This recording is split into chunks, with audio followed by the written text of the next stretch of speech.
What is an acquired taste? It is an appreciation for something unlikely to be enjoyed by a person who has not had substantial exposure to it.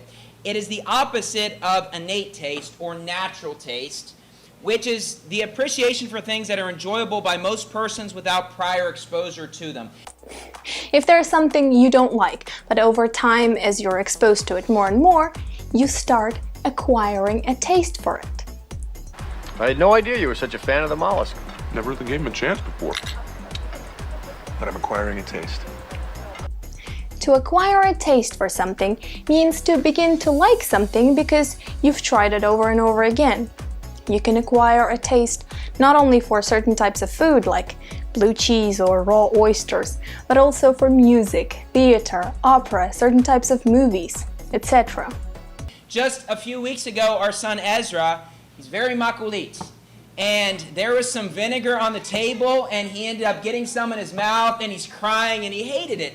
And here's the thing, when we were kids, we wouldn't have liked vinegar. We wouldn't have liked spicy food. We want the candy, right? We don't want something that's sour or bitter. But then as you get older, your body starts to acquire the taste for other foods. An example for myself, the first time, my favorite food in the Philippines, if not my favorite food overall, is sinigang. I love sinigang. But I did not like sinigang the first time I tried it. I mean, I remember taking a bite and I'm just like, what is this? It's so sour. It's like I've never had anything like this before, right? I mean, if you're going to have somebody from, another place try a food, pick adobo because every single person in the world likes adobo.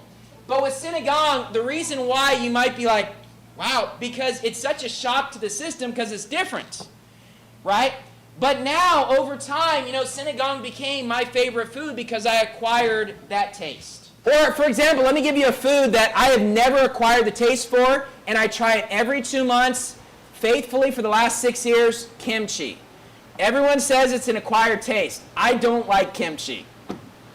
It's not for me. I've tried it many times. And in this room, this is a church split sort of topic.